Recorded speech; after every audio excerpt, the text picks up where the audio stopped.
Of their wisdom let Herodotus speak, and Dio, who calls them the wisest of mankind.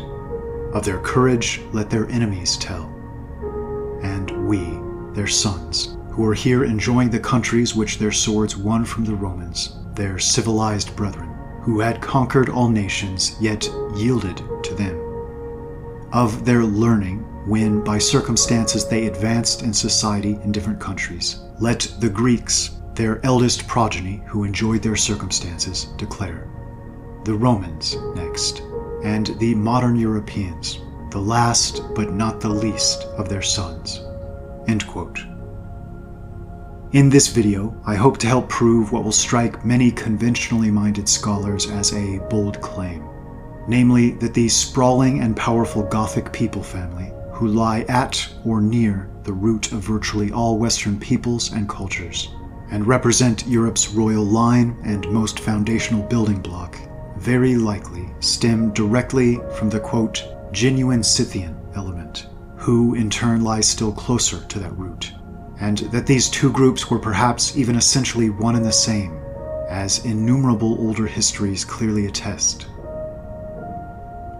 It's important to make clear that I so consistently return to the ancient Scythian and this people family, not simply because they're a single branch of particular personal interest, but rather because I believe they best represent the core of that tree that produced countless branches of interest.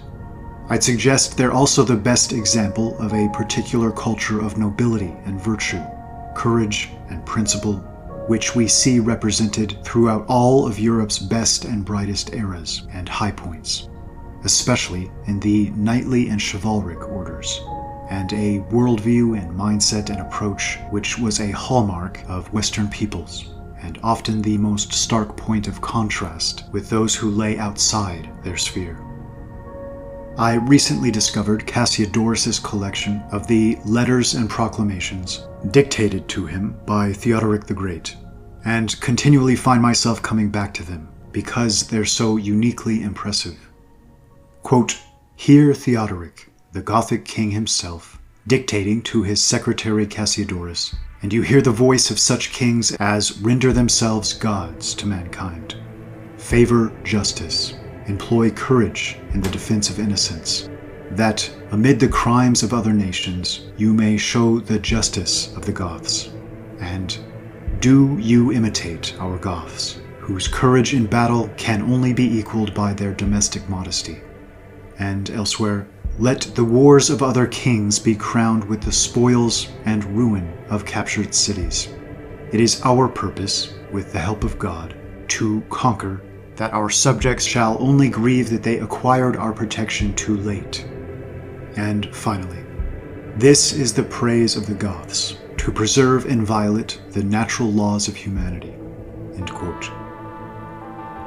When we think of empires, we often think of strict, perhaps even tyrannical and brutal rule, perhaps the harsh enslavement of all conquered peoples, or an enforcement of the adoption of a culture and language of the conquering element.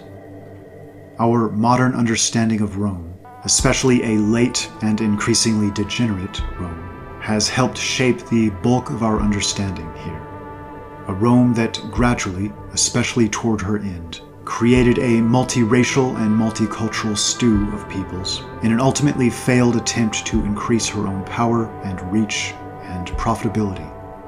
I'd suggest this is one of the foremost reasons we've had trouble recognizing the empire we're about to speak to as an empire. It's a big statement, but one I'm now confident in making. I'd suggest this hidden empire, this relatively subtle or loose-knit confederation of peoples, magnanimously governed and ruled by an aristocratic minority, may well be the most important and relevant empire in recorded history, with regard to its effects on the development of the history of Western mankind up until this very day, and certainly the most important, quote, empire that a great many of us have likely never heard of. It didn't just intertwine with Rome as she degraded and degenerated into oblivion in her final years, but its peoples anciently shared an immense overlap with most of the figures who helped build Rome in the first place. I'd suggest the same might be said of Greece, of Persia, of much of the Levant and Mesopotamia across long stretches of time, even of northwestern India, even, incredibly, China, Japan, and the Koreas, and the ruling and royal lineages of each. In this video, I'd like to state openly many of the things I've only hinted at in prior installments, both because I'm now confident enough in the conclusions, and because I think it's increasingly important that we do begin to state such things, clearly and openly. When we lose an understanding of our history and a clear vision as to where we come from and the generational journey we've taken, we lose so much more than it might seem at first glance. And in a very real sense, we lose a piece of ourselves. I believe this history lies closest to the root of all Western peoples and cultures, and crucially, I've seen a great deal of evidence, whether conspiratorially driven or organic, it's difficult to say with 100% certainty, that this history is being aggressively minimized, ignored, mischaracterized, and in many circles, outright lied about. I certainly don't think all of those individuals involved in this process are conscious deceivers, but I do sense a mysterious hidden hand helping push much of it along, and using immense money and power and influence to obfuscate and mislead, to essentially rewrite the record.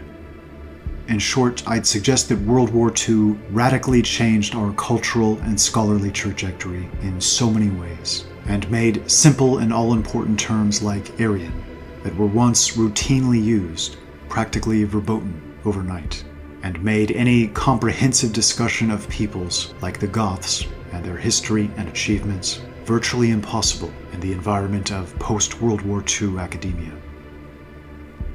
When I later came to realize the National Socialist Germans had shown great interest in the history of the Goths, this contrast began to make far more sense. But I think this studious ignorance has been disastrous in its net effects. I'm of the belief that history, if not relayed as truthfully and accurately as is possible, no matter where that truth might lie, isn't just harmed in the process, but becomes actively harmful.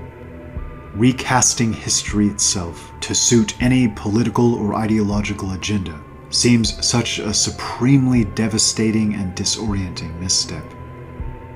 As mentioned before, some misled academics may actually believe they have positive or justified reasons for tossing dirt atop these findings and pointing in every other possible direction when it comes to speaking to our collective European heritage. In an age that's made equality and egalitarianism into a golden idol placed on a pedestal, one that now seemingly refuses to admit even the potential for innate differences in groups of mankind, past or present, the notion of an exceptionally successful and highly gifted subset of mankind, spreading and loosely ruling far and wide, would be a notion that such scholars would naturally aim to avoid, even destroy to the best of their ability. And frankly, I'm tired of hearing what I believe to be highly politicized history, if one can even call it history anymore, that aims to create a picture of what many muddied modern minds might wish to be true, as opposed to what seems to have so obviously actually transpired, if we are to take the bulk of our earliest histories, and those pinned up until the World Wars, as our foremost guides. There's such an incredible story still to be told here, and it's equally incredible just how little of it has yet been told, and how much of it seems to have been confined to the shelves of dusty back rooms, or even, I fear, lost forever, because, quote, misplaced, or lost in various disasters or destructions of libraries across the ages, or perhaps even sitting behind lock and key in a Vatican library somewhere, robbing us all of invaluable context. Much of the content of this video was going to be very different. Yet, similar to what occurred as I was creating the previous Subverted History video, I've recently come across an engaging book that caused me to drop virtually everything else, and instead focus on its contents entirely. A work entitled An Inquiry into the History of Scotland by one John Pinkerton. Just a few quick notes on Mr. Pinkerton before we begin in earnest. He seems to have been a bit of a polymath and a multifaceted and multidisciplinary thinker and scholar. From his youth, he was apparently drawn to and became immersed in the classics, and it's said that even in his earliest childhood years, he enjoyed translating Roman authors such as Livy.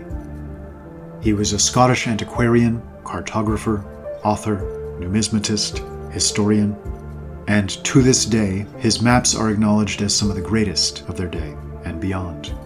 And a great many historians drew from his work, notably even Edward Gibbon, who of course gave us the history of the decline and fall of the Roman Empire, and who even acknowledged his indebtedness to the specific work of Pinkerton we'll be most heavily citing here on the Goth and Scythian. Pinkerton has been called eccentric by some, and this seems fair enough, and he was perhaps energetic and opinionated to the point of being a difficult man to deal with at times, especially for those he thought were engaging in history writing in a slapdash and misleading way. The environment in which he authored his works should also be noted, because relevant. Many leading Scottish and Irish thinkers of the day were attempting to fully understand their roots, and there was a raging debate as to the definition of terms like Celtic or Germanic, and the degree to which the populations of both of these peoples and their neighbors represented either label.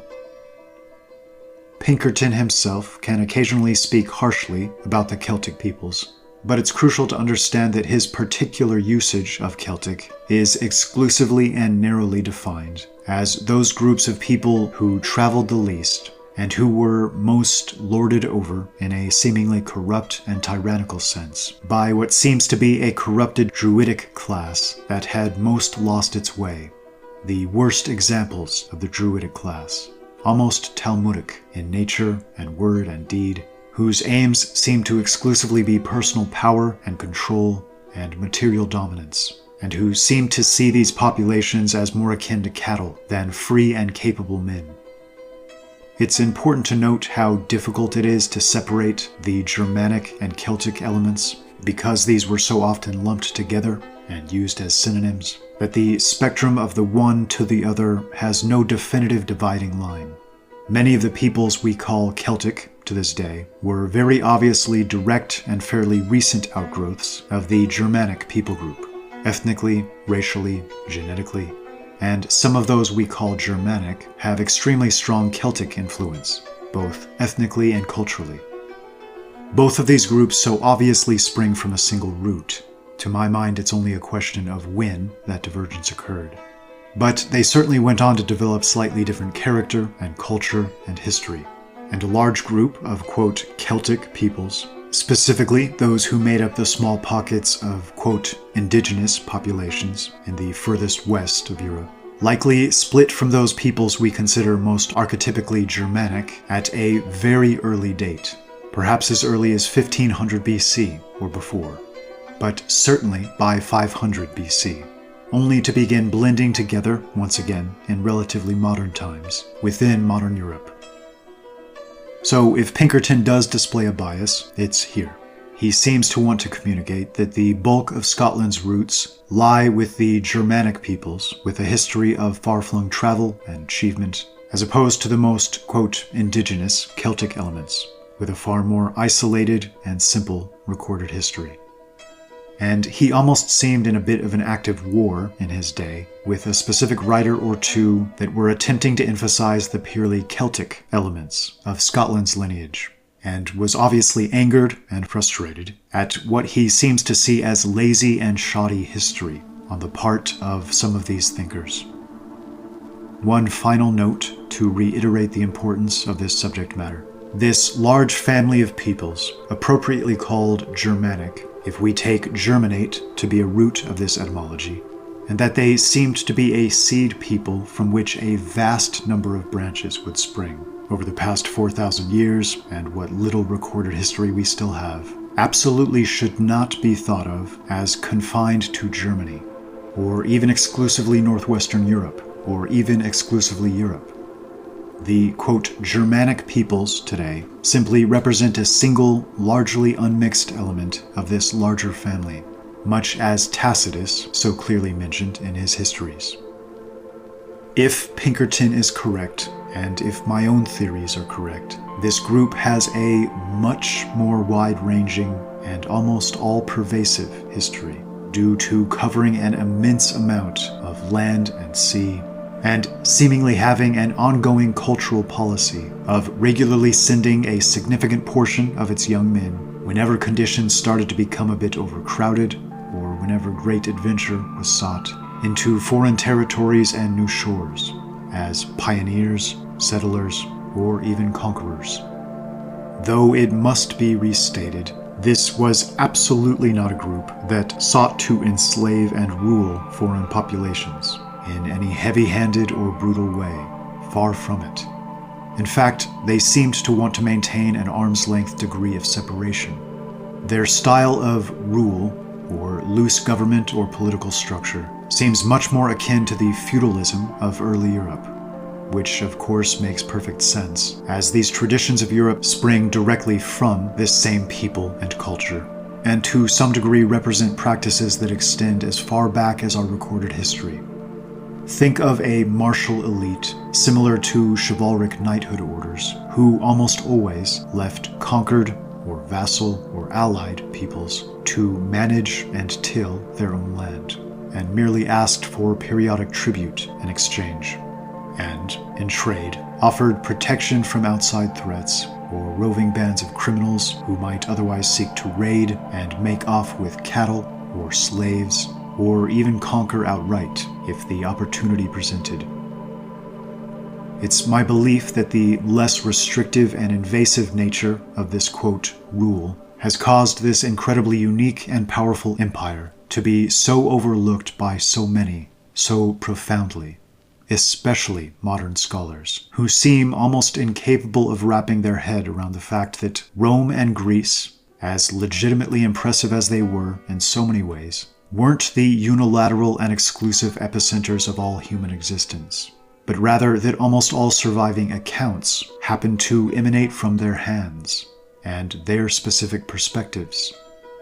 And that even here, if one reads enough and reads closely, the ancient connections are innumerable. Ancient Greece, especially, speaks a great deal of the population to their north, and features them heavily in both their artwork and their stories of their origins, their heroes and myths, etc.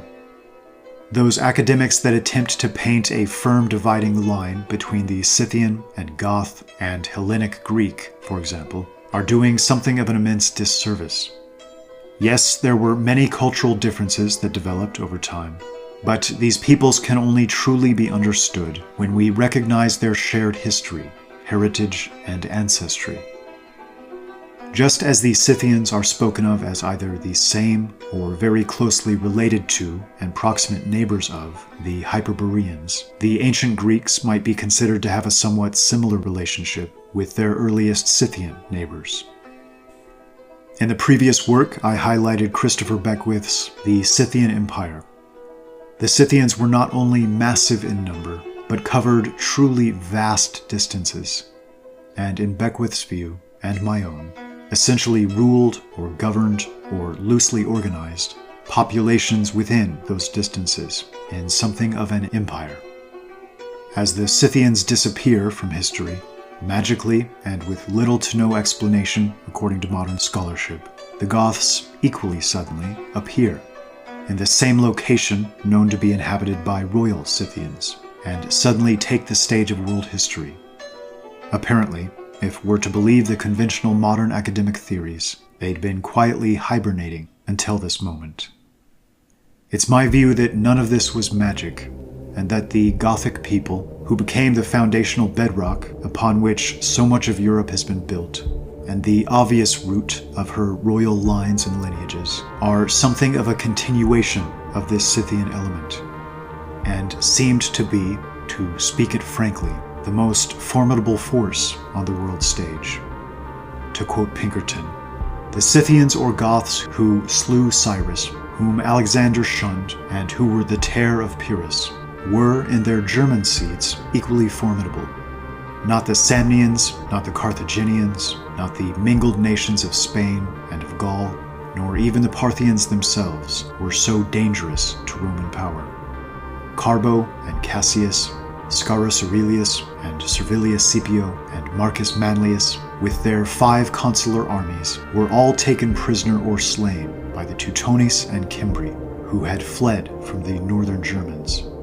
Julius declined the contest with the Germans. Augustus wept the fate of Varus and his legions.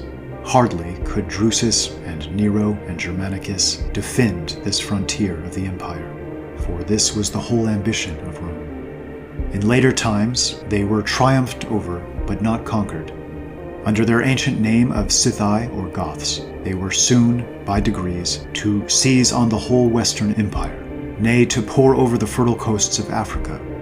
The Vandali, whom Tacitus and Pliny found in the north of Germany, were to fight with Belisarius in the plains of Numidia.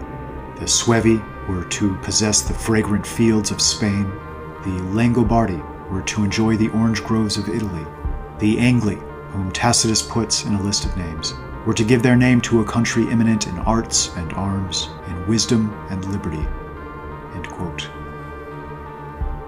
There's long been this academic and Hollywood tendency to paint the Germanic peoples as primitives, but this idea has never quite sat well with me, and ever less so the more I've learned.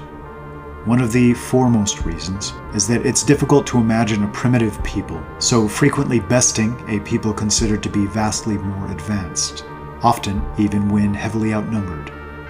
It's always seemed to me that the surest measure of a nation and people's collective abilities is on the field in which it matters most, and that field that becomes most significant and necessary. This was, absolutely, the battlefield in the ancient world. Not just the realms of weapon or armor or shield making, but of strategy, tactics, organization, and generalship, the structure of hierarchy and leadership, the degree of loyalty and devotion and morale felt and experienced by the average soldier. All of these things, and so much more, intertwine to create a relatively objective measure of a people's merit and ability. And by this yardstick, it's always been difficult to reconcile the modern Hollywood version of these northern peoples being brutish and unthinking. Also, of course, there's the fact that we still have the descendants of these very peoples among us today, and plucking the average Swede or Dutchman or Scotsman or Belgian off of the street, you're likely to find a relatively educated or intelligent or cultured man, relative to the worldwide norm.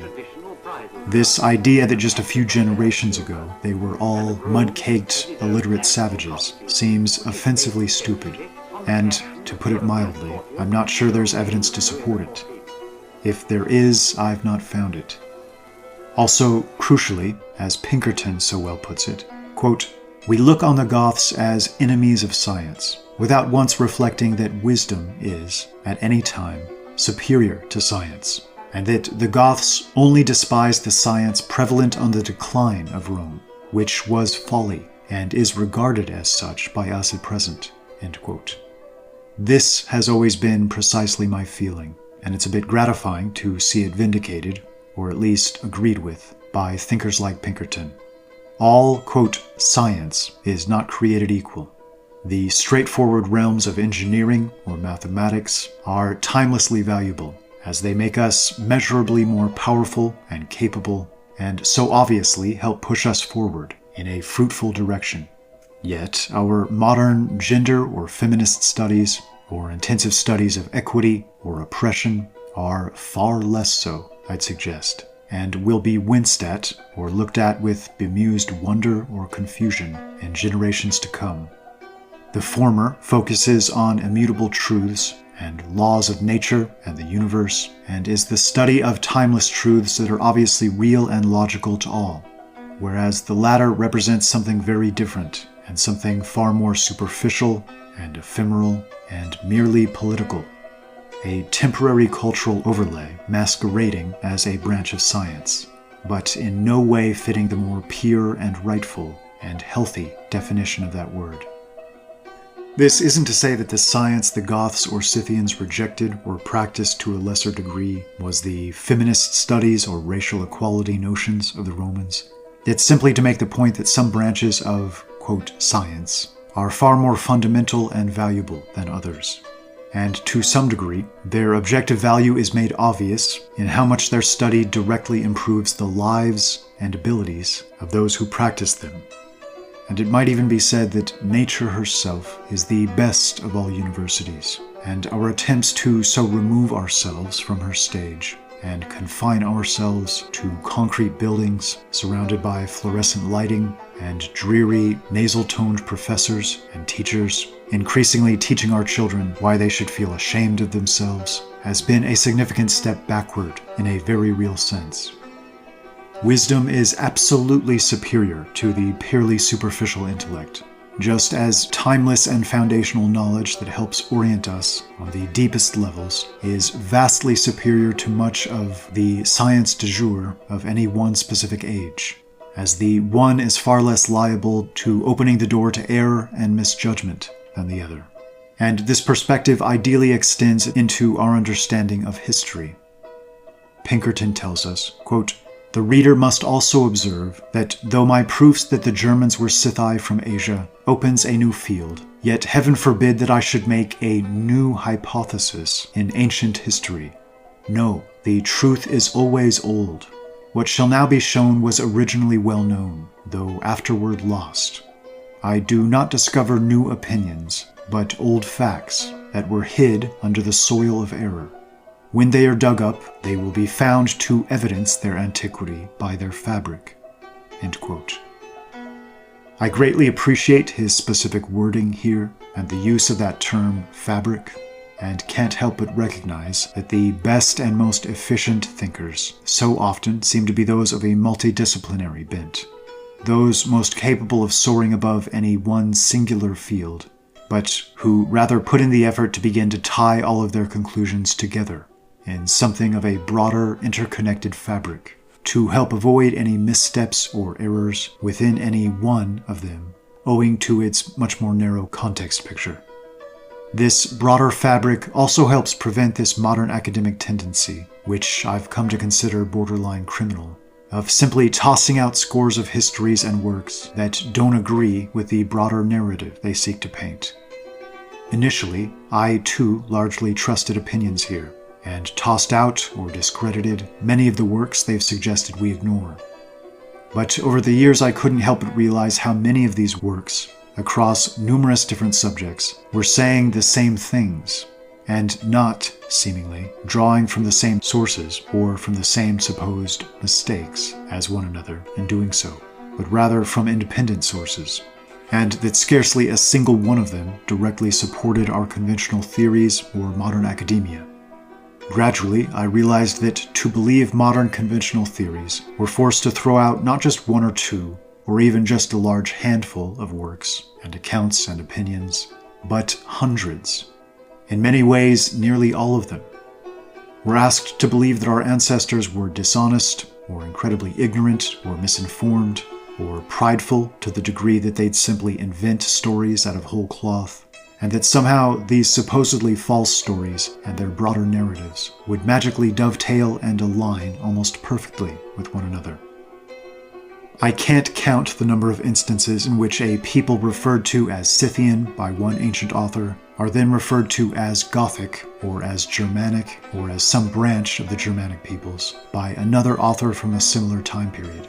And this often even occurs within the same work, with a single author using these labels completely interchangeably, as if wanting to clarify that these were one people with different names. In any other case, with this many clear references tying these groups together and speaking to them as a singular entity, I feel it'd be accepted as the most plain and obvious truth. But in this one unique case, modern academics seem absolutely devoted to making the opposite case, seemingly at all costs. Yet, even still, having read virtually every one of their major arguments that I'm aware of, I've yet to see any genuinely compelling evidence to support their speculative contention, let alone anything definitive or concrete. And it's such a weighty claim they make and one that completely severs Western mankind from its history and achievements to the east, and leaves the Germanic peoples essentially without any history whatsoever prior to approximately 200 or 300 AD, a blank slate and a massive looming question mark. That to make such claims in disagreement with the majority of surviving historical accounts, in my opinion, demands some clear and concise evidence and arguments. In his work, Pinkerton makes three, quote, grand arguments to show the connection between Scythian and Goth, in making the case that the two were essentially one. Firstly, language. Quote, the learned and judicious Sheringham observes that there are three ways to judge the origins of nations. Number 1, from relation of speech. Number 2, from accounts preserved in ancient history. And number 3, from similar manners. But that the first is the chief and most certain arguments. This is indeed common sense, for if we found a people in Japan who spoke French, they must be of French origin. And it is one of these truths which cannot be controverted. Language is a most permanent matter, and not even total revolutions in nations can change it. A philosopher well told Augustus that it was not in his power to make one word a citizen of Rome. When a speech changes, it is in many centuries, and it only changes clothes, not body and soul. It can be proved that the language of the old Germans was Scythic, or what has infallibly above shown to be the same, Gothic, by these following facts. The consonance of these Scythic remains with the Old German is universally known. The Frankic is a dialect of the Teutonic, Tudesque or Old German, and the Gospels of Ulfilas bear such affinity to the Frankic, of which fragments are preserved in the early French historians and elsewhere, that Delacroze and Michaelis have pronounced these Gospels to be part of an Old Frankic version, though Lai, Kneitel, and others have refuted that opinion from history and comparison of the dialects. Schilter, in his invaluable Thesaurus, has given us many large monuments of the Tudesque, or Old German, from the 7th century downward, and it is clear that the Old Scythic of Ulfilas is the same language. Wachter's learned glossary of the ancient German also certifies this point, and the skillful Ibri, after hesitating whether the Gospels of Ulfilas bear most resemblance of the German or Scandinavian dialect of the Gothic, gives it in favor of the former, adding that some words, as might be expected, are neither found in the Old German nor Scandinavian. The Anglo-Saxon, as it is called, but which should be styled the Anglo-Belgic, is also known by all to be a venerable and excellent dialect of the Tudesque, and it bears such intimate connection with the Scythic Gospels that the noble work of Lai, the Dictionarium Saxonico et Gothico Latinum, is built wholly upon their identity. The Scandinavian, of which the oldest relics are Icelandic and begin with Arius Frodi in the 11th century, is a dialect of the German. The remains we have in it are more modern by 4 centuries than those of the German, for nothing shall be built on the runic inscriptions. And those Icelandic relics are more polished, and the words more shortened, a grand mark of a polished tongue, as long words are of a rude and primitive one, not only because more modern than the German, but because the Icelandic was refined by a long succession of poets and historians, almost worthy of Greece or Rome. Hence, the Icelandic, being a more polished language than the German, has less affinity with the parent Gothic. The Swedish is nearer related to the Icelandic than either the Danish or Norwegian, the two latter countries being under one monarch of German extract, and from the proximity of Denmark to Germany, many words have crept in. But that the Swedish is the daughter of the Scythic of Ulfilas is amply known from Ear's work, the Glossary Suevo-Gothicum. And Walafrid Strabo, who wrote under Louis the Pious, Emperor of Germany, about 820, observes justly, the Goths, who were also called Gatai, had our language, that is, the Tudesque. This fact Walafrid must have seen from the translation of Scripture by Ulfilas, mentioned by the ecclesiastic historians, and famous from the first over all Christendom. The modern German, a language spoken in a far greater extent than any other in Europe, and now beginning to be much studied from the number of good books in it, resembles the Gothic Gospels more than the present Danish, Norwegian, or Swedish, and has certainly more ancient stamina. Its likeness to the Asiatic tongues, in harshness and inflexible thickness of sound, is very apparent. In form, structure, and numerous words, it agrees with the Persian, as all know. And Busiquius shows that the clowns of Crim Tartary, not Tartars but the remains of the old Scythi, speak a language almost German. On to the second argument, and that of historical sources. Pinkerton states that the ancients didn't have an exhaustive or comprehensive knowledge, but did seem to know a handful of things with certainty. Number one, that the Celts were in the west of Europe, above Spain, or in Gaul and Britain.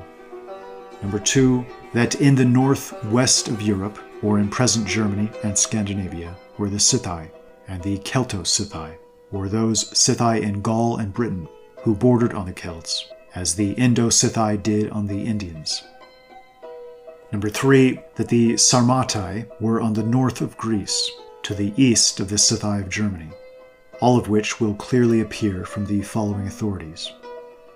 Herodotus places the Celts quite to the west, and the Pillars of Hercules, whereas in his geography of Scythia, he evidently supposes that the Scythians spread all over the northwest of Europe, even to the northern ocean, or Baltic.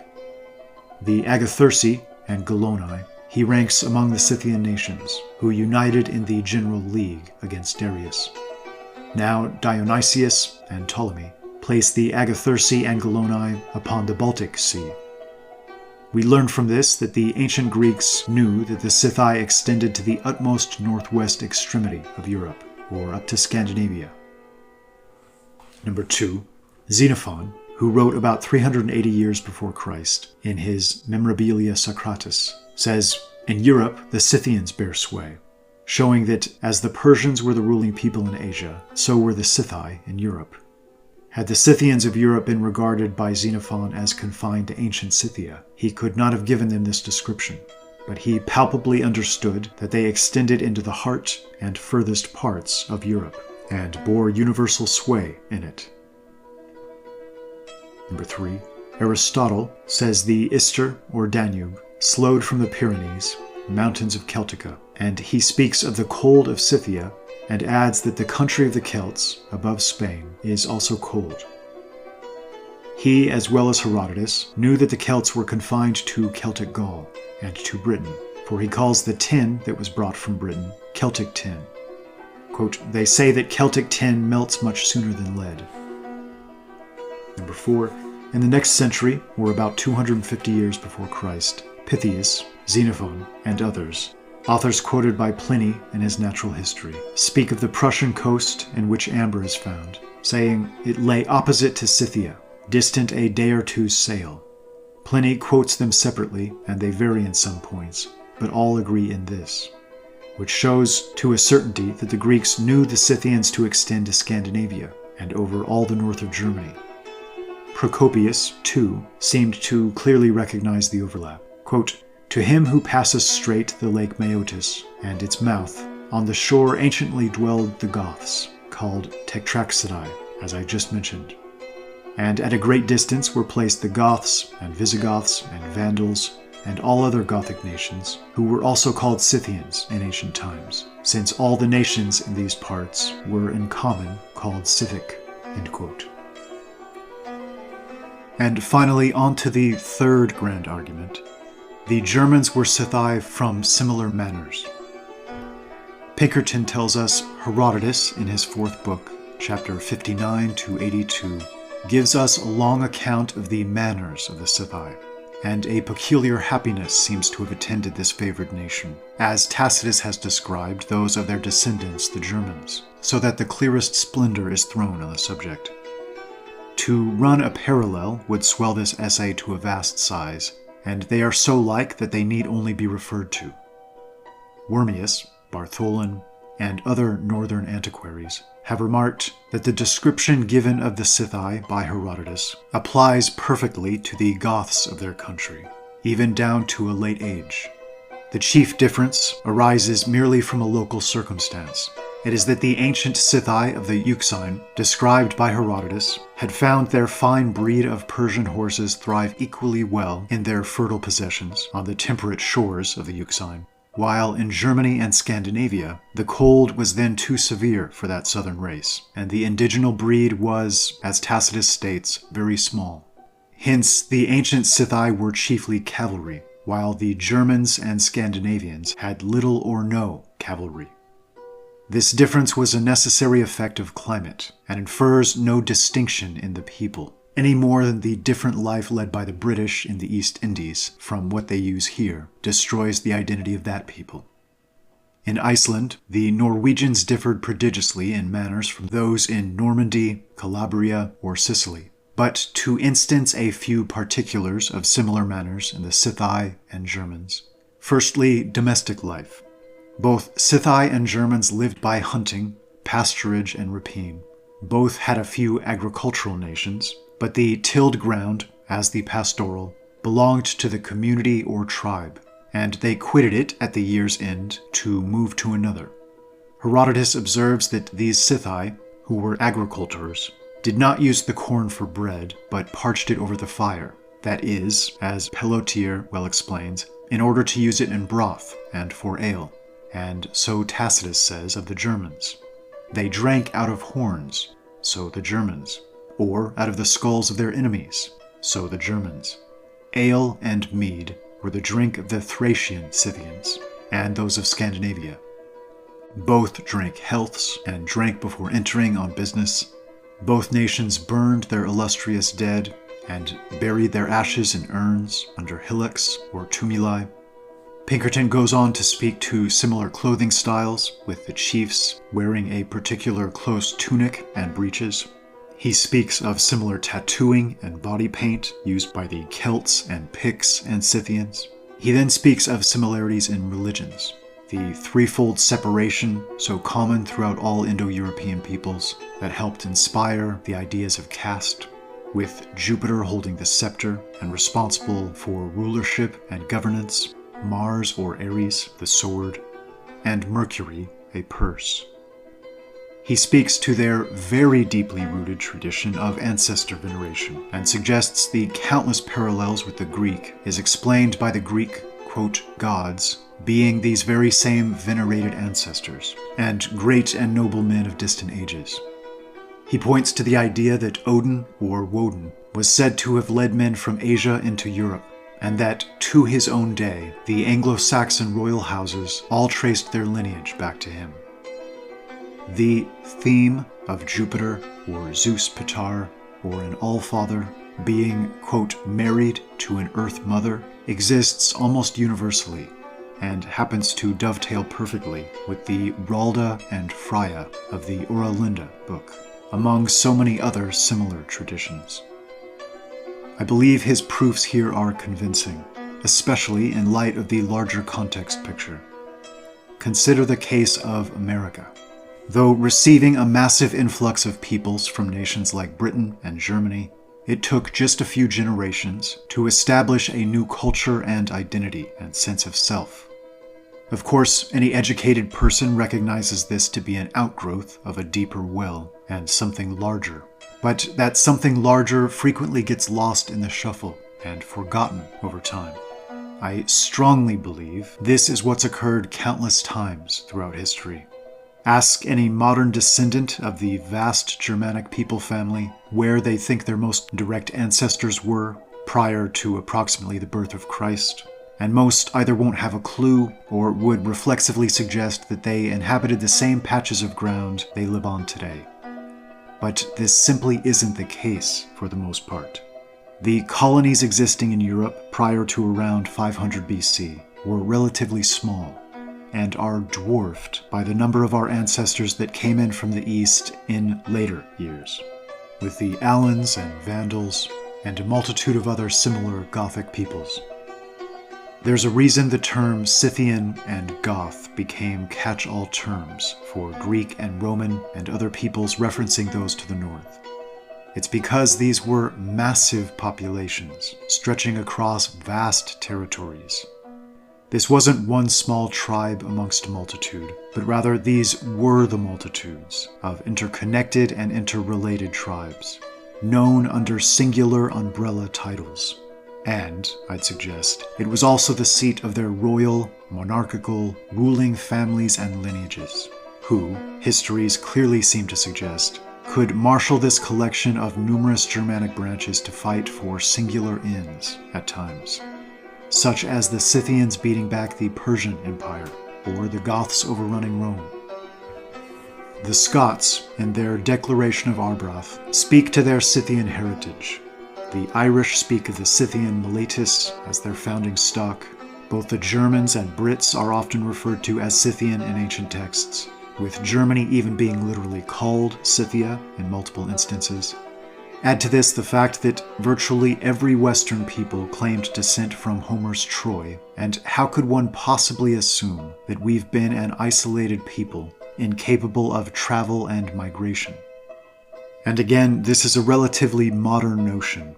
To give some idea of how the Scythians were viewed by some scholars and historians prior to the institutional capture of our age, historian Baron D. Hankerville, writing in the late 1700s, spoke of the Scythians, quote, as the lords of the world's great culture, both the origin of all religious culture and a military and administrative colossus, whose rulers were simultaneously its priests. Scyths are said to have ruled over ancestors of the Indian subcontinent and Scotland, of Greek and Japanese tribes, their imperial mastery over vast expanses of land between Europe and the Himalayas, predating the deluge and lasting some 1,500 years. End quote. And this may sound fairly wild to the modern ear, but this was hardly a unique notion among the most educated historians and scholars of these eras. And we find this figure of 1,500 years in another source, the Latin historian Justin, speaking to the history of the Goth and Scythian, and saying, quote, Asia was tributary to them for 1,500 years. So long a period is this, that many moderns have attempted to explain it away as mistake or error. And it may be, but this is an accusation that would carry more weight if the number had initially been written out in numerical form, as opposed to being fully written out in word form, making a simple typographical error, for example, seem much less likely. Moreover, we find a similar history presented in Jordanus's Getica, and, in my own personal opinion, the idea itself no way contradicts the totality of historical context. Far from it, it seems to fit in well and help explain a great deal. Everywhere, there seems to be evidence of a sprawling, loose-knit, feudalistic empire of sorts that, across stretches of time, tied together countless related peoples, from Europe to Asia to Egypt and the Levant, orchestrated and governed in a wholly non-tyrannical way by a warrior aristocracy that asked only for periodic tributes. Pinkerton states, quote, the great Hermanric, king of the Ostrogoths or Eastern Gatai, and chief of the race of the Amali, extended his conquests so far and wide that Jordanus compares him to Alexander. End quote. And in a remark I've always found interesting, and one I wish the original authors had elaborated on more fully, Jordanus goes on to speak of the subduing of peoples who, quote, though offshoots from one stock, have now 3 names, that is, Venethi, Antis, and Sclavini. Though they now rage in war far and wide, in punishment for our sins, yet at that time they were all obedient to Hermanric's commands. There are several comments like this, from Theodoric and existing in the Getica, indicating the Goths once had a much broader reach, and blaming themselves and their own, quote, sins or weaknesses for gradually losing this reach. Due to our near total lack of surviving histories written from Gothic or Scythian perspectives, we're forced to piece together their ruling or governmental style, but it certainly resembled feudalism, broadly. Mr. Pinkerton devotes an entire section to the differences between what he believes to be the ancient feudalistic system and structure of our people, contrasted with the more modern and what he believes to be incrementally corrupted form, and tells us, quote, indeed, the feudal system, about which so much noise is made, is the natural fruit of conquest, and is as old in the world as conquest. A territory is acquired, and the state, or the general, bestows it on the leaders and soldiers on condition of military service, and of tokens, acknowledging gratitude to the donors. It was known in the Greek heroic ages. It was known to Lycurgus, for all the lands of Sparta were held on military tenure. It was known to Romulus when he regulated Rome. It was known to Augustus when he gave lands to his veterans, on condition that their sons should, at 15 years of age, do military service. The reason it did not preponderate and corrupt in Greece and Rome was that it was stifled by the necessary effects of cities, as above mentioned. In Persia, where there are no cities of any power or privilege, it preponderated and corrupted at an early period." End quote. He makes a point that I wish I could elaborate much further on, but I'd like to keep this video relatively concise, speaking to the idea that the very earliest and most ancient governmental structures amongst homogeneous Scythian or Gothic or Aryan tended, though hierarchical and aristocratic, to lean more toward the democratic end of the spectrum. Quote, "For northern nations have always been fond of liberty, while the southern preferred the delights and ease of their climate." End quote. Which makes some sense, as democracy can only function properly in a relatively homogeneous environment or culture that highly prizes virtue, honor, loyalty, and in which every man is fully expected to be capable and knowledgeable, and respected enough to have his personal opinion valued. Only as conditions began to degenerate did a heavier hand and slightly more restrictive rule become almost a necessity. But freedom from any unjust tyranny was always a bedrock principle of these peoples. These were men who had strong leaders because they chose to, because they respected them enough to grant them their energy to help accomplish still greater things, not because they were forcibly compelled to do so. In our age of multiculturalism, of exceedingly weak and dependent men becoming mere cogs within economic machines, an age of effortless mass manipulation by malevolent actors, democracy is an absolute disaster, inevitably. It gradually becomes the rule of money and media. But the conception itself wasn't always such a net negative. Athens is often spoken of as the, quote, birthplace of democracy. So this leads us nicely into a discussion of the powerful connection between the most ancient Greece and Scythia. Again and again, we find evidence of the Scythian and Goth being a seed or feeder people, whose ancient expatriates seemed to travel and settle far and wide. India, Persia, the Levant, and Greece. And let's not forget or discount, in the one surviving Gothic history we do have, they clearly mention pushing all the way to the borders of Egypt, into Media and Persia and beyond. Should we pretend these stray lines are just outright lies? And if so, for what purpose? And with regard to Greece, I've mentioned in the past that ancient histories speak of the Pelasgi as being the earliest recorded population. But it's always been a bit of a mystery as to who exactly these Pelasgi were, and where they came from. Pinkerton clearly believes their heritage to be Scythian, and states, quote, "The Pelasgi, or Hellenes or Greeks, were Scythians of Thrace." This plain sense might argue at once, because the Greeks were everywhere surrounded by Scythia and the sea, and no other nation was near them. This may be shown from different arguments, though the Greek writers have shaded the subject much by the foolish desire of making their nation aboriginal, or sprung from the ground on which they lived. It is a pity they saw not so far as the philosopher Antisthenes, who used to tell the Athenians that such praise belonged to snails and not to men. But that the Pelasgi were Scythii appears from this, that they certainly descended from the northeast into Greece, and the Scythii spread over all these parts. For we find settlements of the Pelasgi on the Hellespont, and in Thessaly, a country to the northeast of Greece, a large country that was specifically called Pelasgia in the days of Homer, and far later. Trogus Pompeius says expressly that the people of Macedon were anciently called Pelasgi. Strabo says that the Thracians under Eumolpus colonized Attica, and Herodotus calls these Thracians Pelasgi, as above shown. Plutarch says, the Pelasgi, as they say, roving over the greatest part of the world, and having subdued the inhabitants, reside in the country which they had conquered.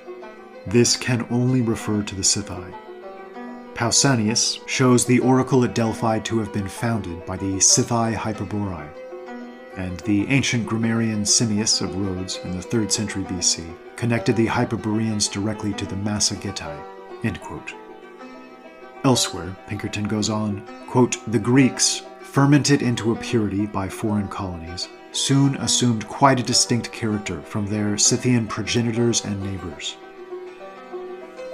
Homer also rose from the eastern shore of the Aegean like the sun upon them, and diffused an intellectual light and warmth which made their souls vegetate with great thoughts, the stems of great actions.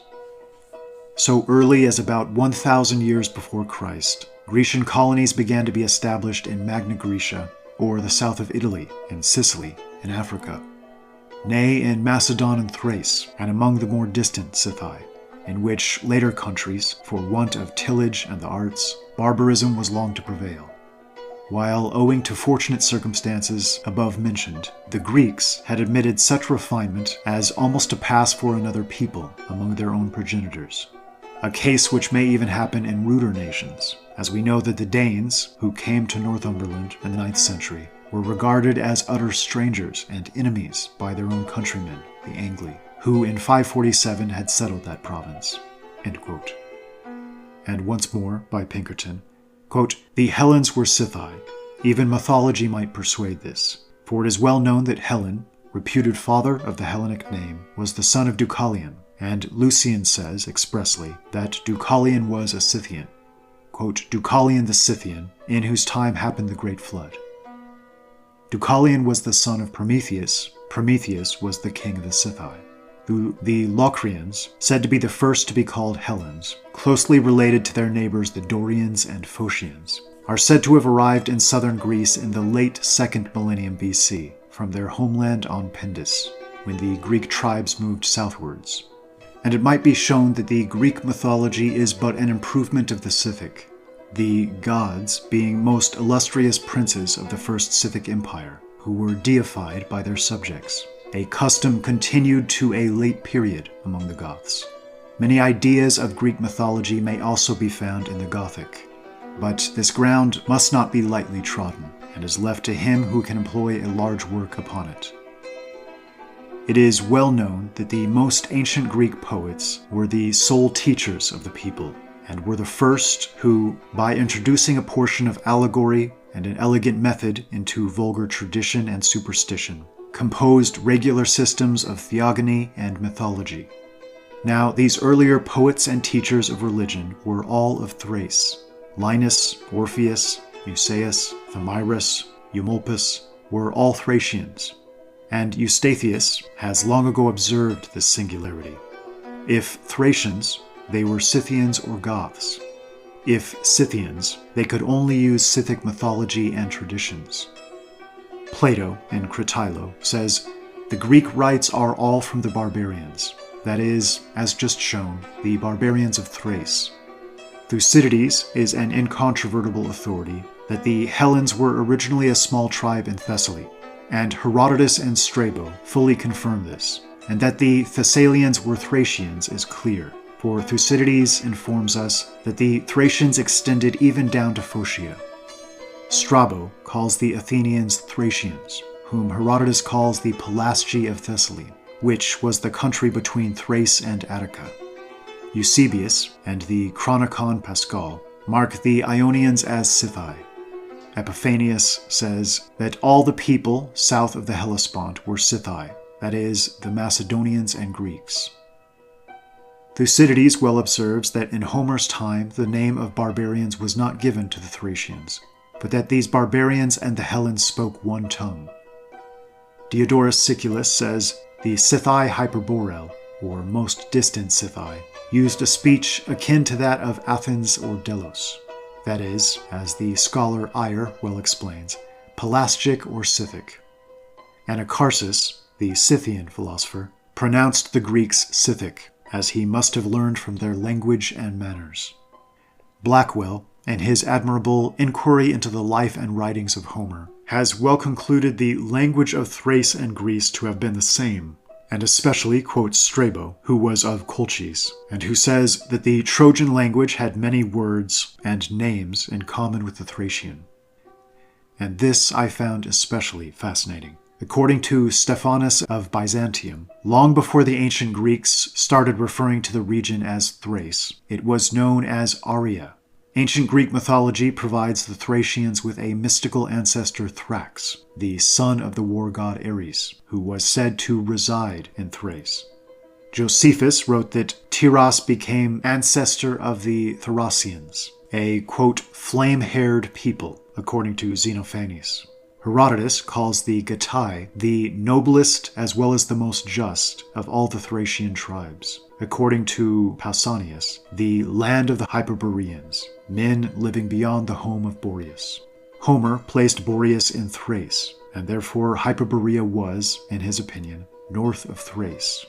It's also worth noting that Pinkerton even claims, quote, those childishly called Druidic are all Gothic, and are found in Iceland and other countries where the very name of Druid was unknown, end quote, indicating that the famed priestly or bardic class of the Goths, known to play the cithara and sing the praises of their ancestors before major battles, may lie at the root of what became this widespread Druidic element. It's also worth noting that Jordanus clearly states that Telephus is an ancestor of the Goths. Quote, he matched his father's valor by virtues of his own, and also recalled the traits of Hercules by his likeness and appearance. Our ancestors called his kingdom Moesia, end quote. Targataios, or Scythes, thought to be the Heracles of Greek legend, was the ancestral, quote, god of the Scythians, according to Scythian mythology. A frequent framing of ancient Greece is that of a softer, seafaring, earlier settling, and perhaps often city-dwelling element of Ionians, with closer connection to the, quote, Pelasgi, and the ruder and rougher Dorians, sweeping in via a wave from the northwest. Though in actuality these two peoples were almost certainly the closest possible genetic kin, and merely represent two waves separated by several generations from the same seed people, representing a model we see play out time and time and time again. Pinkerton, again, quote, for as shall afterwards be shown, the Greeks themselves were Goths, being originally Pelasgi, a Scythic or Gothic colony, and the Romans also were of the same stem. And though we, misled by a puerile love of the Romans, revile the ruder Goths, our fathers, as despisers of learning and the arts, because they scorned the sophistical reading and fantastic arts prevalent on the decline of the Roman Empire, which we at present scorn. Yet, as shown in the preface, the Goths were the friends of every elegant art and useful science. And, when not constrained to arms alone by the inevitable situation and spirit of their society, they carried every art and science to heights unknown before, as the ancient Greeks and modern Europeans might witness, in wisdom, that perfection of human nature. And Pinkerton elsewhere. But their learning even in unsocial wilds and circumstances of society which precluded attention to elegance, while necessity was the law, is a curious subject and shall be briefly touched. Herodotus says the Scythians were both learned and wise. Zalmoxis, the early lawgiver of the Goths, is well known, and so is Dicenius. Anacharsis was the next Scythic philosopher. He was of the royal family. His brother, Cadrada, and nephew Endartharphus, being kings of the Gatai, or parental Goths, peculiarly so called. He lived with Solon, 590 years before Christ. Menander, the celebrated founder of the New Comedy, whose drama was called the School of Wisdom, was a Goth of Gestia, as Strabo in Book 6 tells us from his works, and gives us the lines, apparently from one of his prologues, quote, for all the Thracians, but the Getae chiefly, from whom I glory to derive my birth, have never yet been cold to female beauty, end quote. In my own efforts to avoid bias and help ensure even-handedness, finding myself heaping praise on the martial exploits of the Goths, contrasted with their Eastern Roman opponents, I spoke highly of Belisarius as the most exceptional Eastern Roman general, though it seems I failed, as Pinkerton reveals that apparently Belisarius too was ethnically a Goth from Thrace. And we focus on Greece in particular here for a moment, because they're certainly one of the most important elements of context. But we could engage in a similar tracing of connections with ancient Persia, or India, or the Levant, or even the Far East. This phenomenon we see happen to Greece seems to happen to Ireland, and I suspect that this is what occurred with nearly every region in the Western world. It's just that in these cases we have the direct surviving accounts. In other words, large waves of incoming peoples, seemingly of the same racial stock, yet of slightly different cultural strains, because representing branches separated by hundreds of years, enter from abroad. The Heraclidae and Dorians seem to be a great example of this in Greece, as are the Firbolg and Tuatha Dé Danann in Ireland. Pinkerton claims the Germanic Gauls, the Belgae to be specific, were these very Firbolg populations, so frequently mentioned in Irish histories. Pinkerton says, quote, "It shall be shown that the Belgae were the ruling people in Ireland, and that the Irish, or Old Scottish royal stem, is really Belgic or Gothic. These Belgae are the Firbolg of the Irish annals, with whom their real history begins. And such was their superiority that, to this day, Bolg in Irish implies a nobleman, and also a man of science." End quote. It also bears mentioning that the royal clans behind numerous Scandinavian kings were the Skildings and Skilfings, respectively. In the History of the Norwegian People, by Knut Geertsen, quote, "The Swedes were closely related to the Goths, among whom kingship had reached a much higher development than in Western Germany, where the kings were still mere tribal chieftains and leaders of the armed host. Among the Goths, the king was the ruler of his people, a national sovereign, who traced his lineage to the gods themselves. This institution of national kingship also obtained among the Swedes, and it is probable that they had adopted it from their Gothic kinsmen." Wikipedia tells us, quote, "The Scythians were monarchical, and the king of all the Scythians was the main tribal chief, who was from the dominant tribe of the royal Scythians. Power among the Scythian kings was passed down a single dynasty, and the historian and anthropologist Anatoly Kazanov has suggested that the Scythians had been ruled by the same dynasty from the time of their stay in West Asia until the end of their kingdom in the Pontic steppe." In summary, I believe Beckwith's work, The Scythian Empire, was correct in its conclusions, and groundbreaking in being one of the first to bring so many of the pieces of the puzzle together. Atop this theory, I strongly believe Pinkerton to be correct when he speaks to the extraordinarily strong connections between Scythian and Goth. The ramifications of both of these theories being true, even approximately, could hardly be more important and weighty, and really would rewrite the history books, specifically and especially those that have taken such a hard left turn after the World War. But even those authored previously, because never before have we had such a vast and impressive data picture accessible to provide broader context. Whether or not there's a great deal of conscious or conspiratorial motive to sever the history of Western mankind from its connections to the East and to the broader world, I can't say for certain. What I believe I can say for certain is that the evidence for this strong connection is simply overwhelming, and that, in my opinion, no objective or dispassionate reading of this multitude of older sources could lead any rational mind to discount it. No, I don't buy this modern theory that the Romans, the Greeks, and even the Goths and Scythians themselves were merely confused when they grouped so many people under a single umbrella label like Scythian.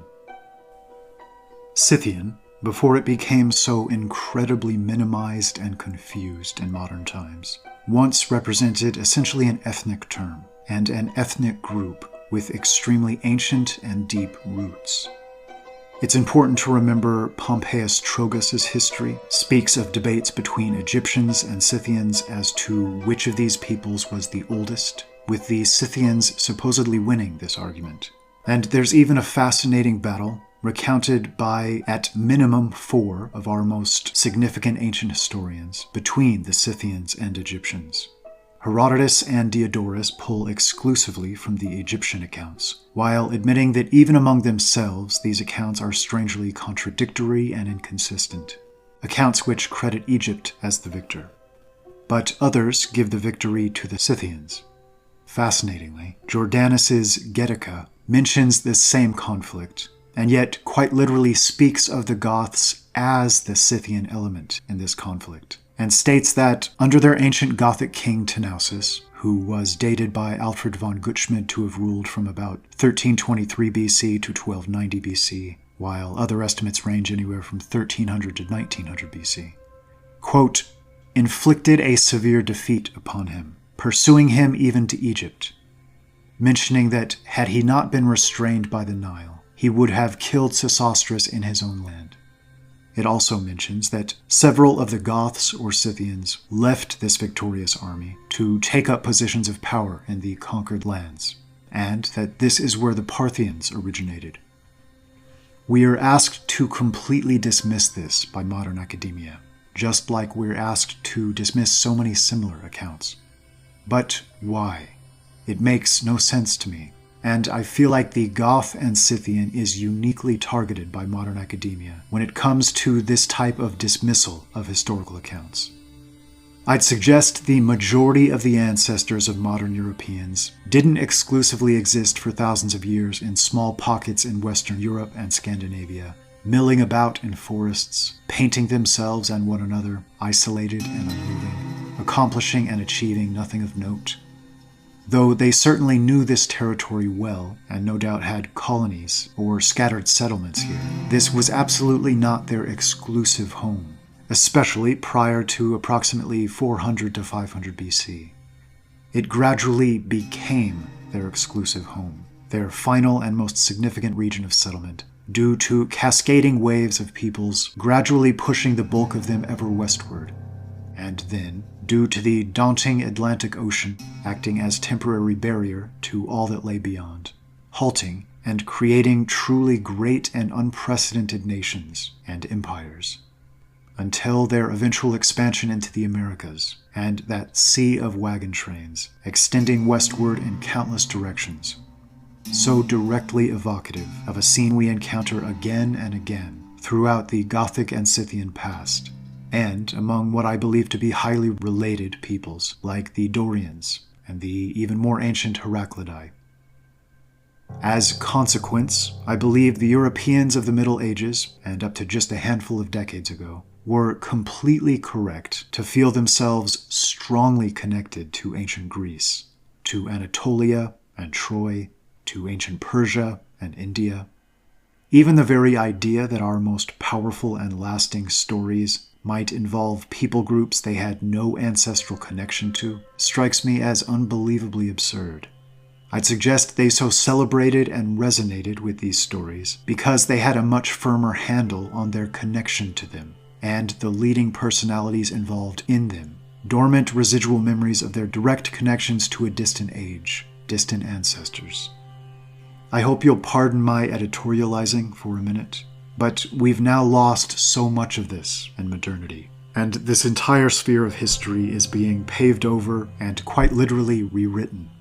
And this link, which was on the verge of being fully uncovered, revealed, fleshed out by scholars and historians of prior ages, is now being severed in conventional academic spheres. And if I had to guess, I'd bet this isn't fully organic or coincidence. This all seems to be part and parcel of a larger agenda. The people I speak to in these videos, this unique family of peoples I so love and admire and respect and resonate with, is now rapidly disappearing.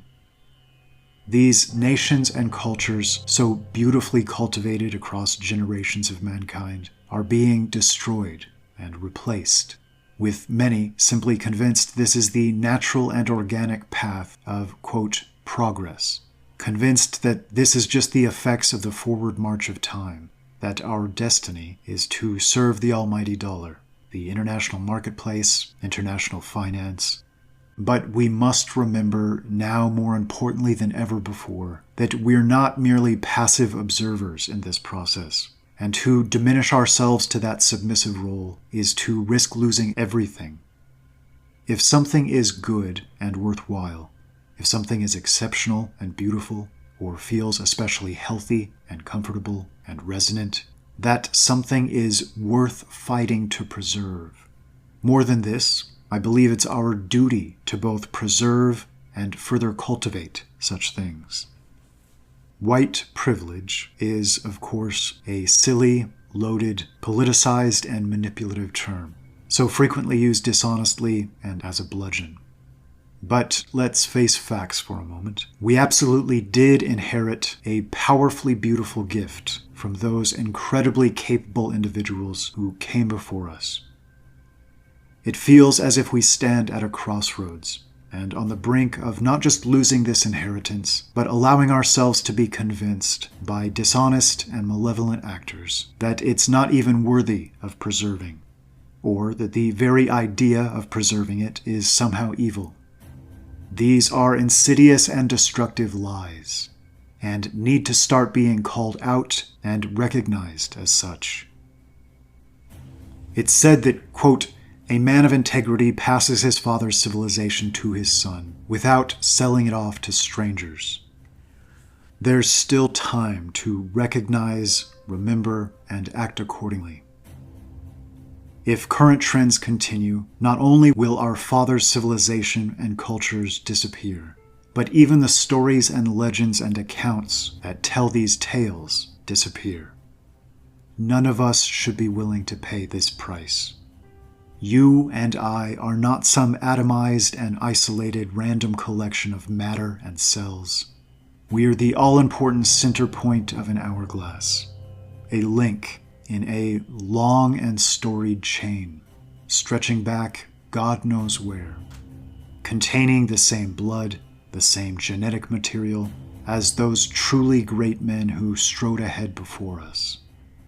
Please beware of letting the cheapening effects of modernity extend to your soul and your very being. We were meant for so much more than this. And while we still live and breathe, each and every last one of us is blessed with the opportunity to prove it.